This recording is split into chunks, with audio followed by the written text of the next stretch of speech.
Wow. All right. So, are we muted? I don't think so. Are we? Hello?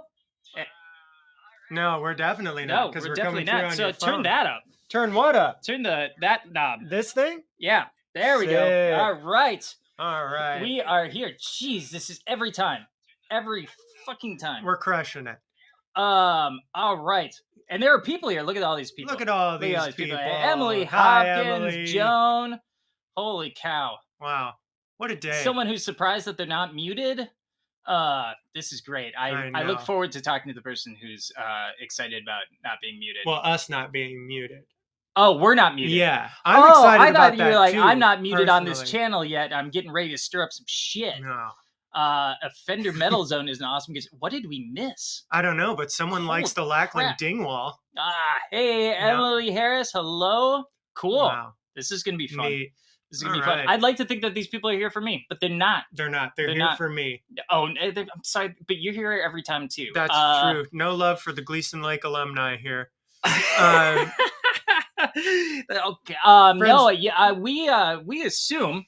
I'm going to assume that y'all are here because of our guest tonight, and it's a person who I have had the pleasure of getting to know, and I'm very excited.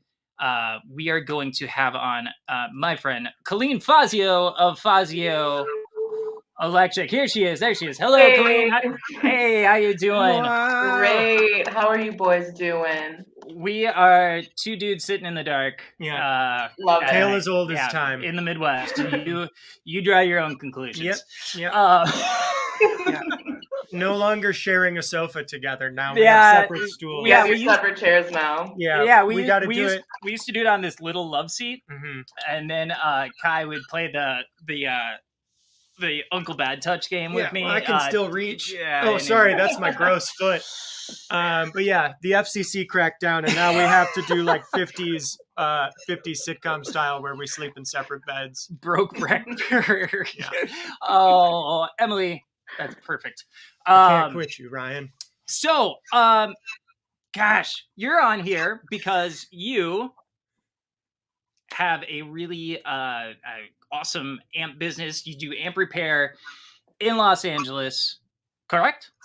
Yeah, that's right. Okay, so far so good. You're crushing Yep. it. So far, you are correct. Now this, and you are also a woman in the industry, which is not super common, and Right. you're also very young, which is also not super common. So how, Colleen, at 28, you were crushing it. You were crushing at 28 years You were old. almost there. How are you? How did you go from young Colleen to a 28-year-old who owns a amp repair business that is booked out for months?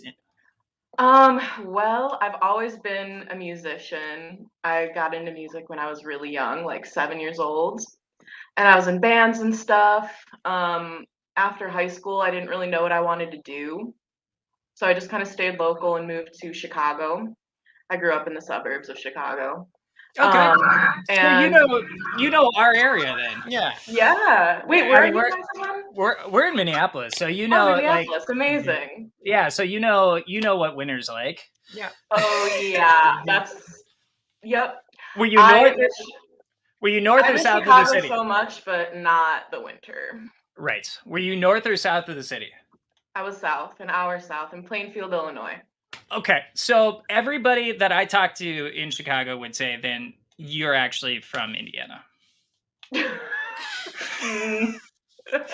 That is a horrible thing to say. That is a horrible everybody thing to say. Everybody I've talked to is like, if you live in the city or north, that is Illinois. If you go south of the city, you're pretty much Indiana. Don't you dare. I feel put like that the evil more on south me. you go, the more Illinois you are. All right, fair enough. That's just my opinion. Yeah. All right. Well,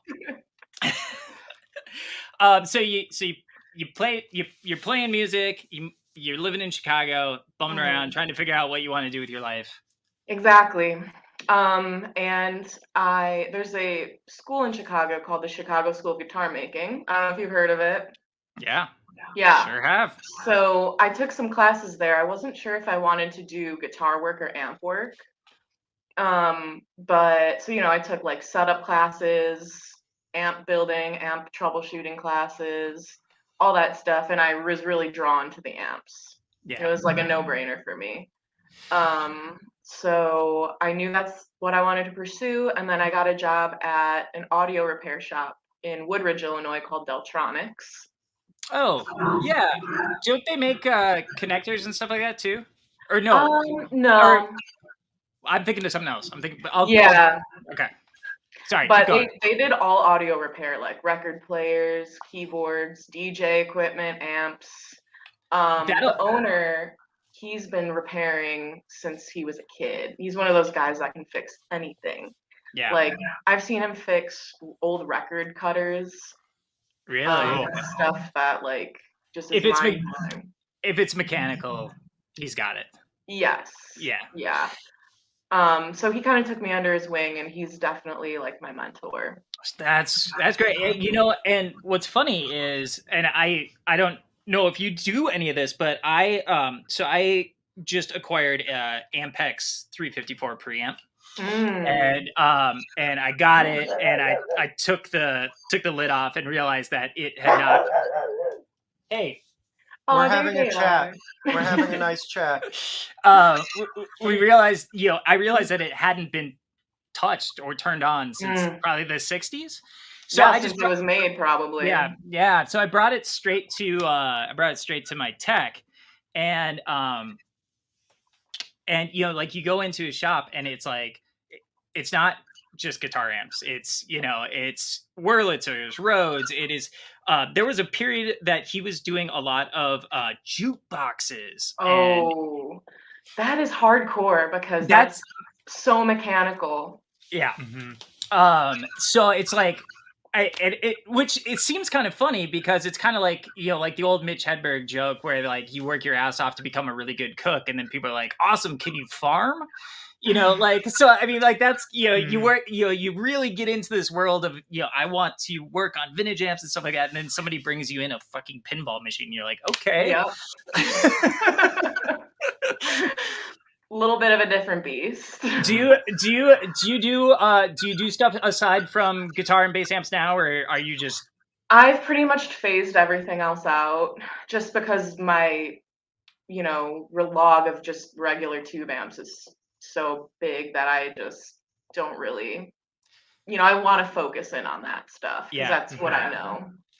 But I've fixed like Farfisas, and I used to do like pedal stuff. Yeah. Farfisas are really cool because they're really easy to work on. Yeah, I actually, Russ had a Farfisa sitting on the shelf when I went in there. If they're so easy to work on, then people should learn how to work on them. Yeah. I mean, literally, you just take it apart, and then there's little circuit boards that come out for each like note or octave or something. So you just service each board and call it a day. Nice. Yeah. You say that, and it sounds easy. So you're working for your mentor in Illinois. Then what? I worked for him. I started out as like the office manager there, and was I was taking in all the units and giving people estimates and stuff like that. And then one day he built me a bench right next to his, and that was like the best day ever. Yeah. And so I would be able to kind of watch him, and if I had a question, he was right there. So that was pivotal. And I did that for like 3 years there, I think, and then I moved to LA. Just kind of like I just want to do that. Needed a change type thing, and I knew that LA has so many musicians, so much gear here, like it's insane. But when I first moved here, I got a job at this amp repair shop called Revamp, and he just only did guitar and some bass amps. So I was able to really hone in my focus to amps at that point. Right on. That's cool. Yeah. We have a question here, and I think we'll answer it. But then also, hey, what are you doing? Do you want more attention? I also do, folks. If you can save your questions for the last, like, if you have questions for Colleen about specific tech things or something like that, can you save those for like the last 15 minutes? But Christopher has a question here, and he wants to know if you have any interest in working in Filmo Sound amps, and he has a couple that he wants rebuilt. I used to do a lot more conversions than I do now. I love doing them, and the Filmo sounds always turn out really cool. I'm not currently doing them now, but I would love to do more in the future. That's more like I'm pretty much doing repair work and not as much building these days, and that's kind of on the side of building because there's like rewiring and stuff to do. But those are fun projects. Yeah, you know, we is that me?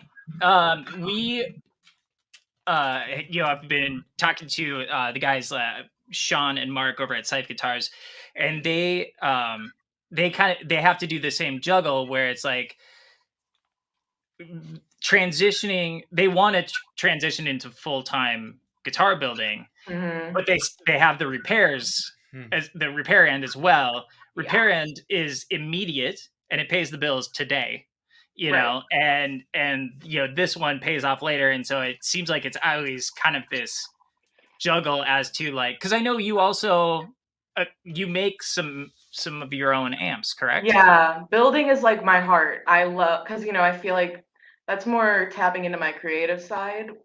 And I really, really want to be able to build more, but it's hard to balance the two because there are so many repairs. So right now I'm kind of in a phase where I'm slowly phasing out certain amps and only, you know, getting a little bit more picky about what I take in, so I have time to build a couple amps, hopefully this year. But the conversions would fall into that category too. I have a bunch of random old PA amps that I want to convert. Cool. But the time will come eventually.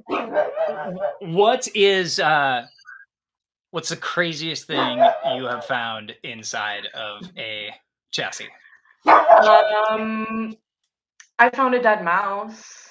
Ooh. That's Dead vermin's good. What? Dead vermin's good. Like, in what state of decay did you like? Was it like dust and bones? It was pretty much just like a skeleton. Okay, that's nice. It's still gross. At least it's still yeah, but I would rather find that than like cockroaches, which I've also found, and they're alive, which sucks. I don't like that. I don't like bugs, and I have to face my fear every day when I like blindly reach inside of an amp. In college I worked at a Whole Foods, and those guys, and we're in Minnesota, you know, we don't have you know, like crazy animals here, and you're like weird venomous animals, you know, like whatever. But these guys in the produce section in at Whole Foods, like it was like live scorpions, you know, all kinds of just weird shit that like dangerous stuff. They were in the store.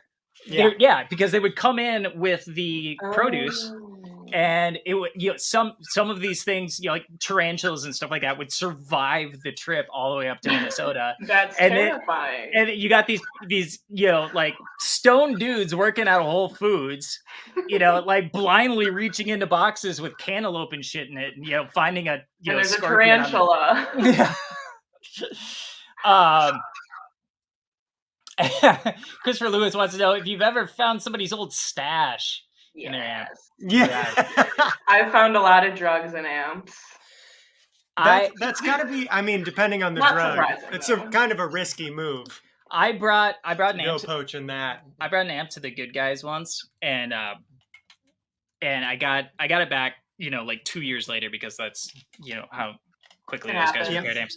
But they're good. They're good. But and I don't remember what he was fixing, but he fixed it, and then he he's like, oh, and you know, he's like, just for you know, I'm just throwing this in there. You don't have to pay for it. But I replaced these specific 2 pots right here on your amp. I was like, okay. He's like, yeah, that I'm guessing that's where you do your blow and drink your booze. And I was like, there's a little bit of extra wear in that area. well, he was like, apparently, like it, like it would spill down, and if I spilled beer on the amp or something like that, or the condensation, whatever, like would wash down the front of the amp into these 2 pots. He's like, yeah, your pots were full of cocaine. Oops. You're like, can I have them? Where are they? I've definitely had amps come in that have had beer spilled in them. And that's always a pain in the ass because you have to clean off the entire circuit board because Oh yeah, that's not necessarily good for the electronics. But yeah, my mentor Mike and I always joke that we wish one day we'll find somebody's like cash. If somebody hides an envelope of cash and forgets about it, that'll be the day. Yeah, I mean, it's probably happened on like like back in like the tube TV repair days, like because I could like that's where I would hide something if I were a teen, like back in the back of one of those tube TVs. Absolutely. Yep. He always says that he feels like he'll find one in like one of the record consoles. Yeah. From like the 50s or 60s. That's cool stuff. That's like, are you into the, do you listen to a lot of vinyl? Are you into kind of like that? Are you into the hi-fi world? I'm into it. I'm not like an audiophile by any means, but I'm definitely into it. I've got a couple stereos. That's another one that that's a easy thing to fall into and invest a whole lot of money into.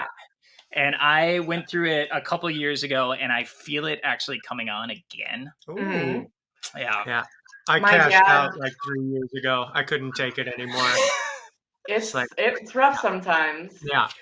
My dad is really into vinyl, and he's got a really sweet setup in his basement. And all of his friends are like into vinyl too, and they all kind of go to each other's basements and check out theirs. That is adorable. It's like something. It's like something out of that '70s show. Yeah.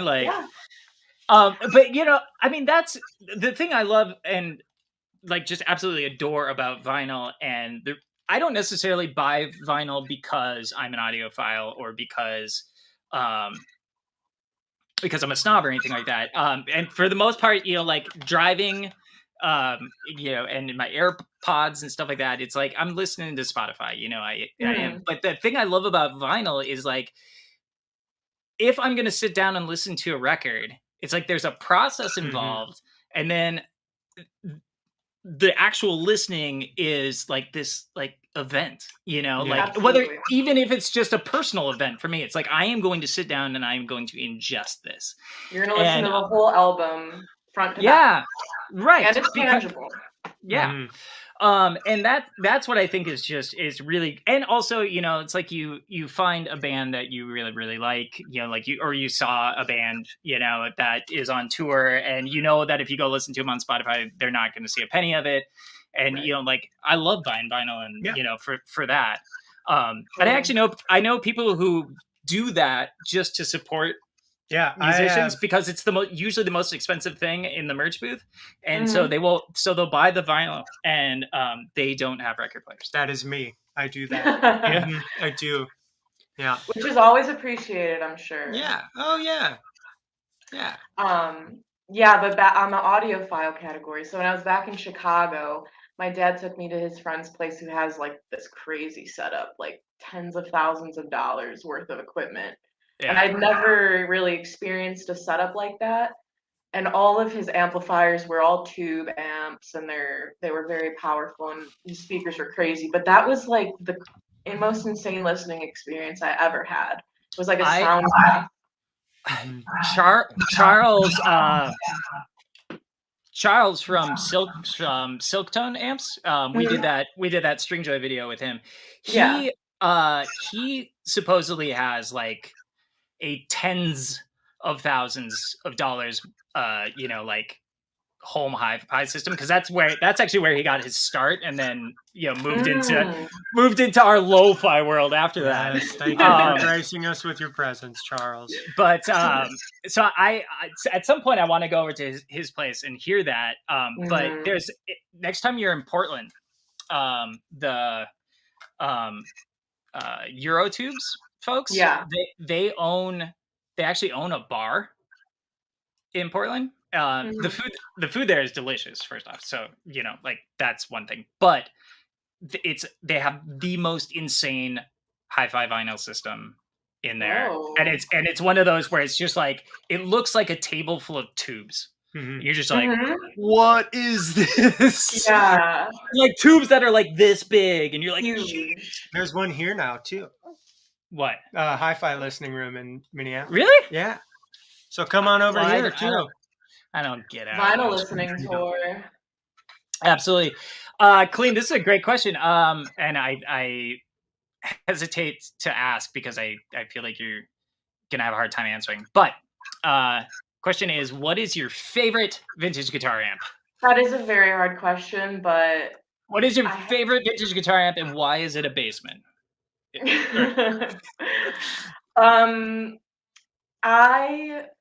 I'll kind of generalize. I love Gibson amps from the 50s. Yeah. Like the ones with like one volume control. Because I have a 53 BR6 at home, and I adore it. Yeah. Those are amazing. They just sound so good to me, and it's like just pure, and it sounds like you're literally in the 1950s playing through it. It has that charm. So I love those. I really love all amps for different reasons. It's hard to boring. I know. My favorite Fender amp is probably a Super Reverb. Yeah. Well, I mean, to me, that's I don't have one. I've never owned one. Oh, I had a 65 Super Reverb for a while, and I loved it, but it was so loud. Yeah. They're loud, but they break up really nice. Oh, it was amazing. Yeah. It was amazing. I've never owned one, and I'm kind of, this is a weird thing, and I don't know if you guys do this, but like, I've had the opportunity to buy one a couple of times, and I haven't done it because I want to just continue having it out there as kind of this thing to look forward to. I do not have that in my body whatsoever. You don't have willpower to resist? No, no ability to delay gratification whatsoever. Yeah, I mean, you're doing fine on amps. Yeah, it seems like you're all right. Yeah, I mean, so I got 16 amps in here, so but I don't need a Super Reverb. I want a Super. You've got your transitional Bassman over there. Yeah, so that's nice too. Yeah. What year is it? It's a 67. Yeah. Oh, love. Is it with the cream knobs, or are those? Yeah, it's the cream knobs. Maybe that's earlier. That's like a 64 feature. Yeah, early 60s. Great. There you go. You're welcome. I think I'm pretty sure that the Princeton Reverb is a 67. Could be. No, it is. Okay. I know. One of them is. Yeah, it's not the Bassman. So I just did the deductive reasoning was one of them is from 67. Yeah. If it's not the Bassman, it's the Princeton. There we go. Cool. You heard it here first, folks. Good morning. Do you collect amps? Like right now, are you one of those who like does that, or? I have a collection of broken amps that I haven't gotten around to fix yet. Yep. Yeah. But these are yours, right? Yeah. But it's a who cuts the barber's hair situation. Well, I was getting, like it's what's the other one? The plumber has leaky faucets, like in mechanic drives a junker. Exactly. So is it? Do you? And this is always like this is always the interesting part. Do you separate yourself from the job very well, or no? Like, do you get from the job? From the job. Oh, from the job. Like, is it one of those things where you're? I know it's hard for small business owners to do that. It's also hard because my shop is connected to my bedroom, so it's hard. That is particularly difficult. Yeah. But I do have boundaries with that I Okay. am pretty good about keeping, but it's always on my mind. Yeah. There's Yeah. always stuff to do, and if I'm home relaxing after work, I'm like, oh man, I could be working still, Right. But I've gotten pretty good about that. Good. Yeah. At some point, the months-long wait list is fine being that. Right. I can only do so much couple in a hours. day. Yeah. This is a good question. Out of those unrepaired amps, what's the most special one that's sitting there that I have a Supro Sportsman, which I've never seen one before, and my friend had given it to me. They found it in an alley or something, and it's been totally gutted on the inside, but cosmetically it's really nice. Really? And I've never seen another one before, so basically I just have to completely rebuild it. Yeah. But that is probably like the coolest, most rare one. Should I go grab it? Yeah, let's take a look at it. Yeah. Okay, I'll be right back. All right. I don't even know what that is. I've never seen one before either. That's why I was like, yeah, grab that. That's very exciting. Super Sportsman. Yeah. Oh, here we go. Shut up. That's yeah. cool. Yeah, I don't know if you can see it too well, but that looks really good. Yeah. That looks it's got all the knobs amazingly. So cosmetically it's gonna be really cool once I get around to it. We have a really important question here. Can you see the comments on the screen? Oh, Joe, you schmuck. Oh, wow. Oh, I love him. My brother's one of my best friends. That's great. And you seem to have like a super good relationship with your dad. Yeah. She's Italian. You have to. It's true. Yeah. My dad loves music. Yeah. So we have that bond. Yeah, and what's funny is I've followed you on Instagram and sometimes you post stories about music and stuff like that, and you'll always like the stuff that is kind of related to your dad, like you'll give him a shout out on it, and there are always these like bands that like initially I'm like the kind of like the quintessential 70s bands, right? So like Molly Hatchet and stuff like that, and so like you'll mention that kind of stuff and I'll be like, and it'll make me stop and go, I should listen to some Molly Hatchet. And then I'll go back and listen to Molly Hatchet and I'll be like, God damn, this was really fucking good. Right? Or like like Golden Earring and shit like that. I'm like, holy shit, I told because stuff you haven't really thought about in a while. Well, it's also I think like you go through a lot of phases in your listening and and I felt like I went through a lot of phases where I decided that I didn't like certain things, like because of whatever reason, and like at some certain point I was like over 70s rock, I'm like over it, and it was just dumb, but I never got back on it. And and now so yeah, so revisit it, comes full circle. Yeah, and it goes, and usually like usually I'm having this conversation with people talking about how like, like 80s Lionel Richie, if you go back and listen to 80s Lionel Richie, it was pretty fucking good. Yeah. Absolutely. Like, and you hit that, but when you were, in those teen years, you were like, fuck that, and then in college, you were like, maybe the Commodores were okay. Right. And, like the other thing I was thinking about was so my kids are watching, or my kid is watching the Sing movies right now, Sing 1 and Sing 2. And you know who made a lot of money off of those movies? Steve Winwood, because he was good all over. Good. It was like, and that's another, like Steve Winwood was like, he made some songs that in the 80s that I absolutely detested at the time, and now it's like, those are actually really bangers good only from Steve Winwood. Yeah. It's weird how like as you go through life and your taste in music kind of ebbs and flows or whatever, things come back and they hit different. Yeah, absolutely. Absolutely. Yeah. And so, like I think I've also just reached an age where like I don't give a flying fuck what anybody thinks about what I like. And so, like what you like. Yeah, so it's like, like if I want to like 80s Lionel Richie, fuck you. When are we If starting? If I want to listen to Hello on repeat, that's my goddamn start business. an 80s Lionel Richie cover band. You I'm should. doing it. We should do some serious. All right, here's Let's do it. a Next serious show. question. Vero amps. Ah. Can Colleen talk about her uncle's amp design? So I don't even know anything about this. I Tell don't me. either. It's in the family.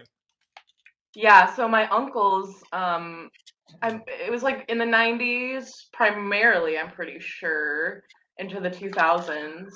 They built these amps, Vero amps, and Vero. two of my uncles did them. One of them, Chris, did all the carpentry work, and they're beautiful. They look like pieces of furniture.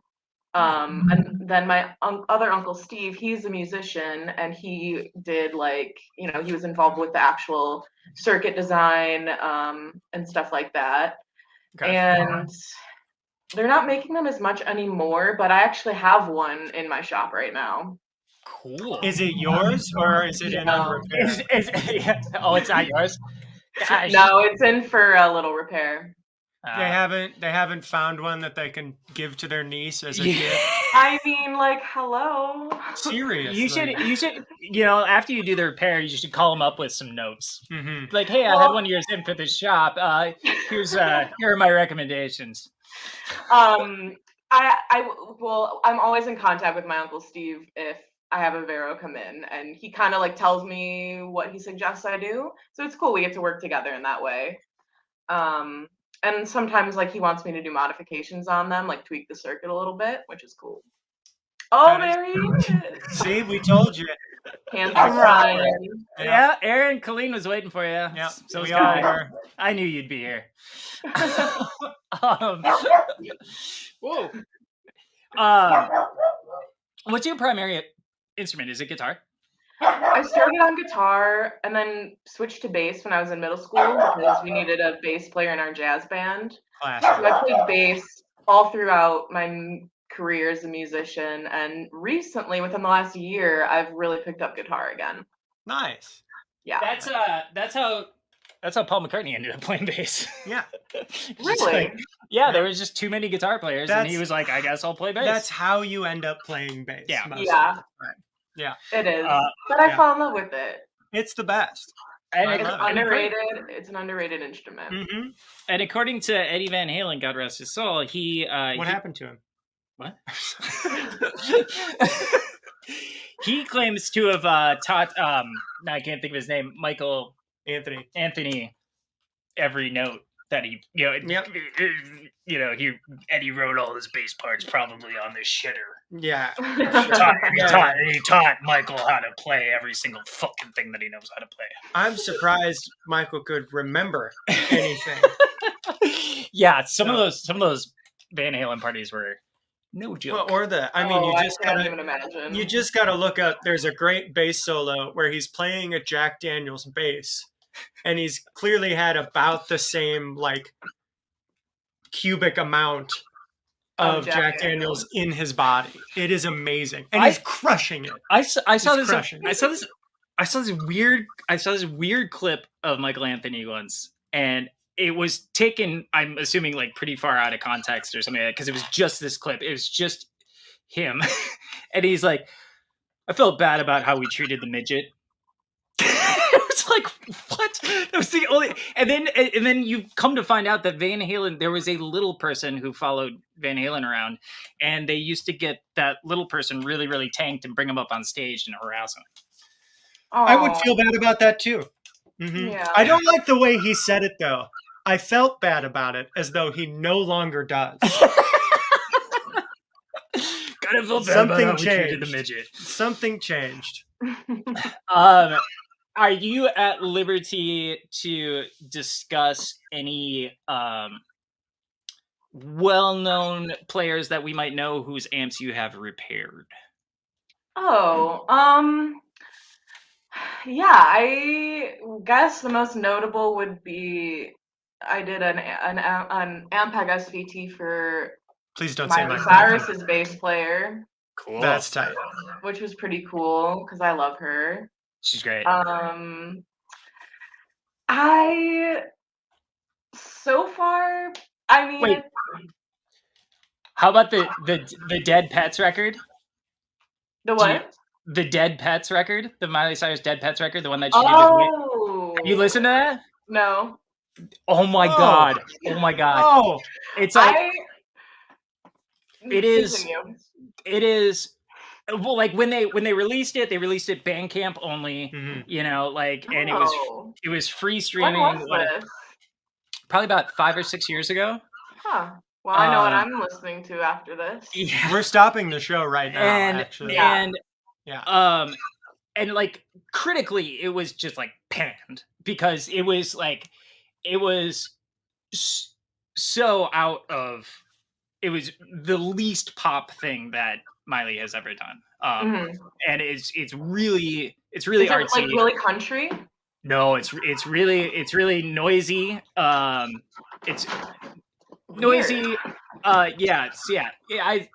So Noid here is saying produced by the Flaming Lips. It was produced by Wayne. Okay, yes. Yep. It is a exquisite record. I mean, when it came out, I could not stop listening to it, and it's unbelievable. And my understanding is that she did a lot of it herself, and like it was a lot of her kind of. It's kind of like her bedroom record, that kind of thing, and it is so good. So anyway, so you worked on an SVT for her bass player. Yeah, that was pretty cool. I don't know. I mean, nobody really comes to mind otherwise. I don't know. All right, that's fine. Right. If Colleen's worked on your amps and you're watching, she doesn't think that. I don't think you're cool. She doesn't think you're famous. No. But then again, I mean, I don't know. Like, they could be a guitar player in a band that's really awesome, and I just don't know. Yeah. Oh yeah, I'm firmly in that now, where like there are so many new bands, and I'm like, I'm too old. I don't know who you are. I'm sorry. What is like the most common thing you get in? Like one of those where Fender amps. No, I mean like what type of repair? Like is it is it just kind of like I need I imagine like a tube rebias or something like that. It would be.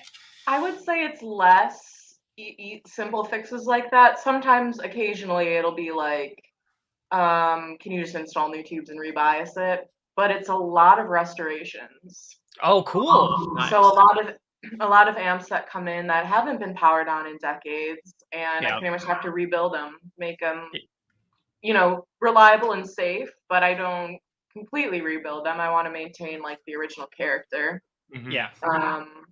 But I love doing that because those are like big projects that you're kind of like you're breathing new life into them. And I've had very exciting. Yeah. Yeah. Well, that was when I brought that Ampex 354 in to Russ, like he had just a little like glimmer of excitement, because like I brought two things in. He's like, that one will be done soon, and then he's like, but this one I'm gonna take my time with, And I was like, and he had that just kind of like this, like, thank you for bringing in something that I want to. Going to fuel the fire a little bit. Yeah. Those are really fun because, the coolest amp I ever worked on was a Gibson EH-135, I believe is the model, from 1939. And it came to me all original. Like, it looked brand new, but then you open it up and it has like orange capacitors that are like this big. Yeah. So cool. And, it was like unreal to open that up and be like, wow, these components have not seen the light of day since 1939. Mm-hmm. Yeah. Yeah. So that was like the coolest project, but I love that stuff.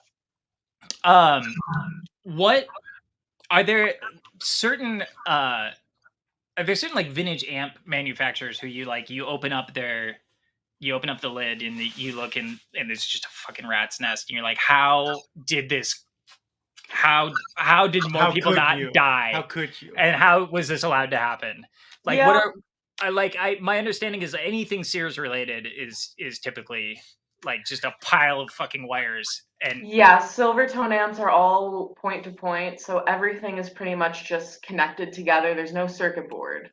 yeah. It's all like terminal strips or whatever, components are wired straight to the tube sockets, etc. So the issue that can come with that is there's a lot higher chance of components touching that shouldn't be Yep. touching. Yep.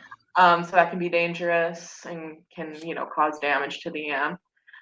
And I like those amps a lot and they sound great, but they are really hard to work on because you have to change a component, like you really have to get in there. Yeah. And Um, by contrast, like out of the vintage amp world, what's the easiest thing to work on? well, Fender amps for sure, high watts. High watts? Oh yeah, because Those, you can crawl inside of them. yes, I literally crawl inside of them with my soldering iron. Yeah, you're just like, this capacitor. Those I've actually looked inside of a high watt and I was like, oh, that's clean. It's clean. And everything's right there in front of you, and all you have to do is just heat up the solder, pull out the component. Yeah. So easy. And Fender amps are the same. They're built really, really well. Yeah. Do you ever get in any like pre-circuit board Marshalls or anything like that? Hey, stop it. I've got, it's weird. I don't get as many Marshalls in as I would like to. Most of the Marshalls I get in are like JMPs, which are circuit board. Yeah. And yeah. And my favorite. One of my favorites. Love them. Those are one of my favorite amps too. Yeah. I have a Super Lead on my bench right now. Ooh, really? Fun. Yeah. Those are not quiet. No, 100 watts. Yeah. I have a question with that. Your workshop is off of your bedroom. Are you in a house? Are you in an apartment? Yeah. Okay. I'm in a house. Testing, but still testing 100 watt amp. Hilarious. Like you gotta have cool. Yeah. You gotta have a cool neighborhood. Yeah. Nobody has complained, and I'm very respectful with my hours. But it's like I'm in my room right now, and then I have these doors that lead out into my studio, which is kind of like a sunroom type room. Mm-hmm. So it's enclosed, and I can close the doors if I need to, and it doesn't get crazy loud for the neighbors, but my roommates don't care. Nice. Great. They love it. All right, we are at 8:15. We are at the home stretch, and this is where if you have questions, we want them, and we will start. And if you asked a question earlier and I didn't get it, just throw it back in.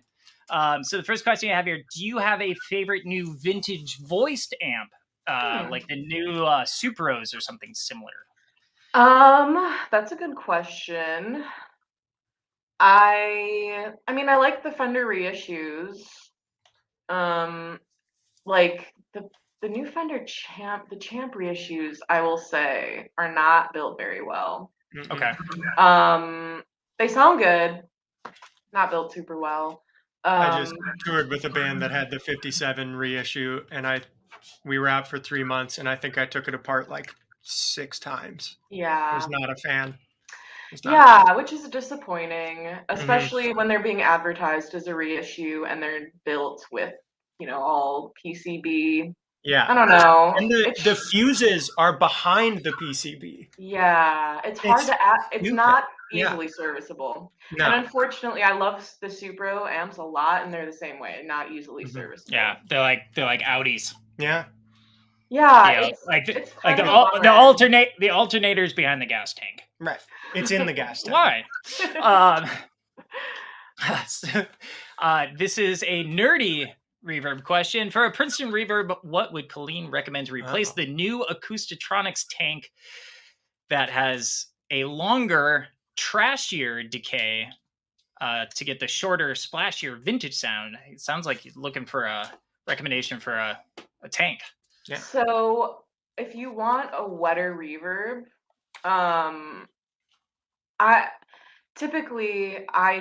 you keep in the stock tank and you do a little bit of a modification to the reverb circuit itself.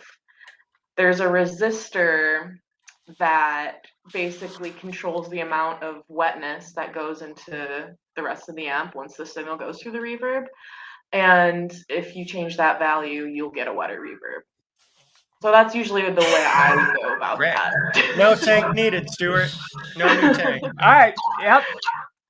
Stuart, I will second what she said there, and I have a feeling I'm gonna have to second you on this one too. Why do the grids change up the preceding cup? Jesus, you just read it. Yeah. Wait. Let's see. Why do the grids charge up the coupling cap and cause blocking distortion? Why does that?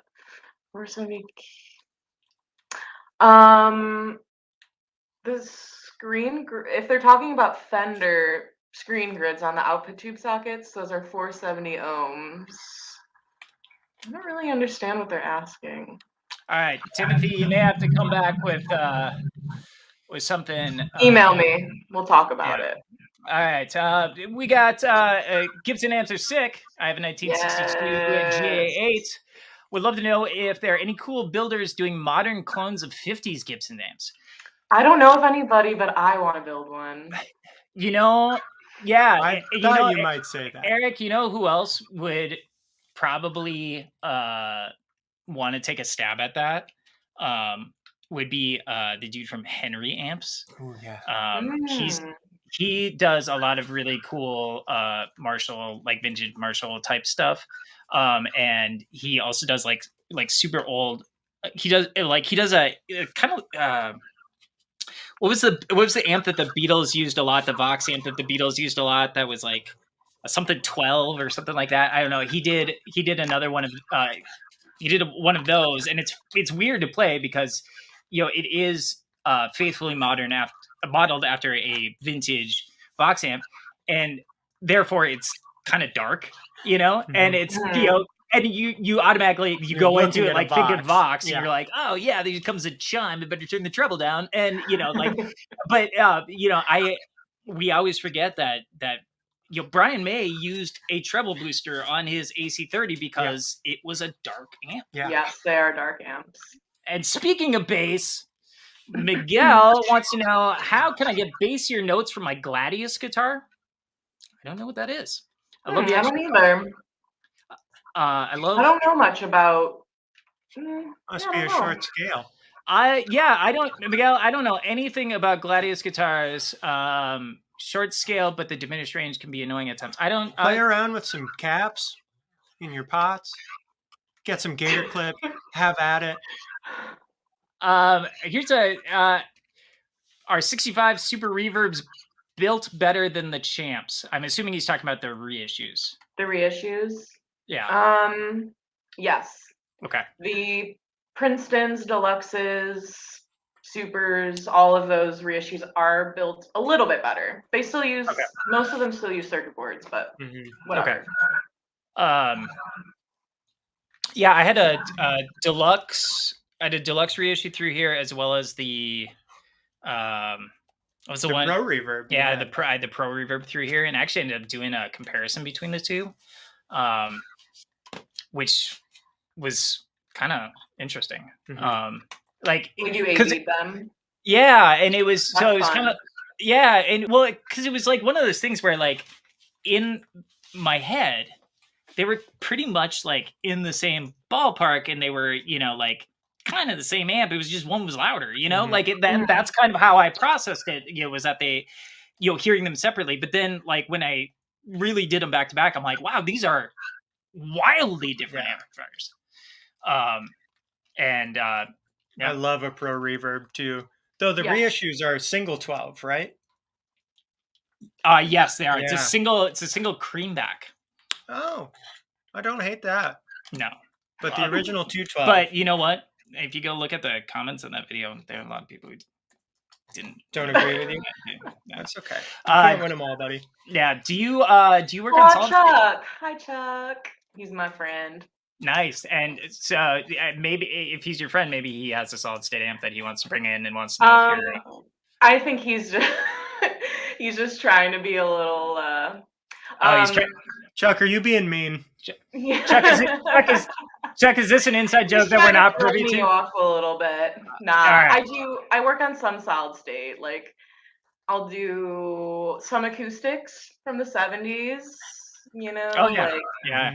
love those. Some sun, solid state stuff, but I'm kind of phasing that out. Yeah. I'm a little bit more picky about that. I remember these. Have you ever had the privilege of working on a Gibson imported Russian-built Red Bear amplifier? I remember when they tried to relaunch Red Bear in the 90s, and it was pretty short-lived. I've never seen one. Oh, they're cool. We were born in the 90s, so that's right. yeah. Question for us is: good evening, fellow nerds. Important amp question. What are we sipping? Tonight's episode is brought to you by Polar. That's it. Yep. Mhm. This boutique, little soda brand called Coca-Cola over here. Real sugar And right there. Colleen's got I some have fun. apple juice. Wow! Look at us. We had David Torn on here. Oh my God. Love that man, first of all. Yes, absolutely. One of the best people on the face of the planet. But at some point, I don't know how it came up, but he's drinking from this thing this whole time. And I think at some point somebody asked, and again, one of his like friends who was watching it was like, "Are you drinking Ouzo?" And he was like, David's like, "It's kind of like Ouzo, but a little bit different." And like we're like, "Are you drinking absinthe?" He's like, "Yes, I'm drinking absinthe." Whoa! Which I was like, of course that is his drink of choice. Yeah, that's like when he when he wants to wind down with a nightcap. That's what. Why he not goes a for. little absinthe? Yeah, it probably says a little bit about his liver. If one tube sounds to be microphonic, but the rest sound okay, am I okay to replace just the one? Or is it better to replace the whole set? This is a Mesa Mark V, by the way. Thanks. If it's a preamp tube, you can just replace the one. It probably is, because preamp tubes tend to get microphonic. So you can just replace the one and you'll be good. Cool. Man. Unless anybody has any other great questions. I think we covered this. Your favorite old Gibson amp? I don't think we did. I mean, all of them pre like 55. Mm-hmm. But probably the EH-135 that I did was my favorite. Cool. Yeah, I have a YouTube video on that, by the way. Excellent. So see here for your recipe of an amp that you're coming up with, or maybe you have come up with. You said it's kind of based on those vintagey Gibsons. Are you tweaking anything? Are you trying to go faithful recreation? What do you think? Well, for the Gibson thing, that would probably just be like a one-off clone that I would love to build like for myself. We'll take some too if you like. If you don't mind. Yes, I got you. Yeah. Yeah, but the amps that I build I take certain things I like about certain amps and then kind of like tweak it. I like experimenting. I'm still in like the R&D phase with all that stuff. Cool. Okay. So Grant first from Purse says, "Hey," and also wanted to let us know that he is wearing his Fazio shirt. Man, now these are flying in. All right. What resources do you recommend to start learning how to do some of this stuff? That's a great question. There is kind of like one book, isn't there? There's a couple books, as I literally have my bookshelf right here. This book is really good, the Tube Amp book. Aspen Whitman. They like the Tube Amp book as well. They love it. This one, the Jack Dar electric guitar amplifier, is really good. This is kind of creme de la creme stuff. That's the one that I think that's the one we were talking to Brian Fallon about, wasn't it? I think so. Because he builds his own amps and stuff. Yeah. And we're like, how did you get into that? He's like, I bought a book. Yeah. I used to work on cars and then I bought a book. We're like, yeah, that checks out. Yeah. Okay. It's hard to find a good book that is not too technical. you know, you want to have a balance between like really technical and you know, you want to be able to understand what you're reading. Yeah. Mm-hmm. Yeah. This is a super important question here, and I actually can answer. I think all of us can answer it for him. The question is, how many tube amps should a guitar player have? At least one more. At least one more is the answer. One more. Yeah. Always one more. What's your favorite amp tremolo? Ooh. I mean, I feel like the easy answer is Magnatone. Yeah. The stereo, vibrato. Yeah. And that's a bias one, right? Am I thinking it? No, it's it's the harmonic trem. You're talking about the harmonic trem on the Magnatone. Yeah, the Magnatone trem is really. Oh, I'm thinking of the Tone King ones. Never mind. But also, I like Brown Fenders have amazing harmonic tremolo. Mm-hmm. All right. Mm-hmm. What is your favorite? This is cool. What is your favorite sleeper amp? And if you say it, price is going to go up on Reverb. So just be aware of that. Make sure you own a couple. PV amps from the 70s and 80s. PV for life. I saw a video of you playing through Does It Doom's PV. Yes, my friend Andrew has a PV mace that Molly Hatchet used. Ooh. And so I had to record a video of me playing Molly Hatchet through that amp for my dad. Yeah, that was really cool. That is awesome. That's super awesome. Yeah. Well, you know what? I had a blast. I feel like we talked about doing this for a while. We've been playing phone tag about this for a while, so I'm glad we finally got to do it. Yeah, and I really just appreciate. I know that you're super busy, and I know that you got a lot of stuff going on. So just taking time out to talk to two assholes like us is pretty great. So. Oh, guys, it was a pleasure. Thank you so much for having me. I would gladly do it again. All right. Well, what are you doing tomorrow? All right. Next time I'm in the Midwest, I'll come to Minnesota. All right. Do it. Absolutely. All right. See you later. Bye. Bye. All right, man. That's awesome. She's smart. She is smart. She's smart. It's like a cool combination of like book smarts and also just like on the job fucking doing it smarts. And those are those are the best kind. Mm-hmm. You know, I mean, like the guys who, you know, came up doing it, and you know, like those guys all sound like that. They all sound like my Eddie Van Halen impression from earlier. Like those guys. I mean, like that's great. That's great that you figured it out. That's cool. And then like you get the school guys, you know, and stuff like that. But if you get that combination, that's how you write a good amp repair book. You know what you're doing, clean, but you serve it up so people like me can understand it. Clean, maybe an amp repair book in the future. All single syllable words would be great if you can manage that. But you know what? This is a good reminder here from from Grant. Colleen essentially does have if you are somehow unaware that Colleen has a really, really great YouTube channel where she goes into really, really great. Can I use the word great again? Sure, really, she goes into really deep detail on her builds and her repairs and documents them and stuff like that. If you want to check that out, it is addictive. Okay. It's you know, like it's if you're into watching stuff, not the same kind of addictive as the guy who clears storm drains. I don't spend enough time on YouTube is really what I'm learning. There's a guy whose his whole YouTube channel is he just clears storm drains. And I love people. He he doesn't work for the city or anything. He's a freelance storm drain cleaner.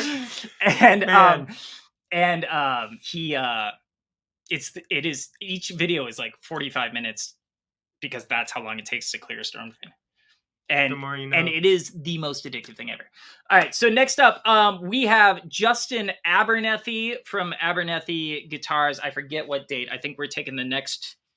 I'm going to be in Nashville, and I don't know. It's on the website. Where we are. And then we also just scheduled Charles Henry of Silktone Amplifiers. Yes. So that will be really good. August 9th, we'll be talking to Justin. August 9th. Hey, there he is. Hello. I have to point out that man, it's nice to be validated. Yes, isn't it? Jesse from 29 Petals is the one who actually recommended the Storm Drain guy to me, and now he owes me about a week and a half of time. So yeah, and then he's also recommended this guy, and I'm not even going to go there because I know what happened with the freaking Storm Drain guy. So August 9th, Justin Abernethy, come on back here. It took a week and a half for what? To watch all the Storm Drain stuff. Oh yeah. Okay, but there's a lot of we've got a week and a half until the Abernathy interview. So, friends, get all your Storm Drain stuff in now. It's time. And that is the best advice that he's got. That's it.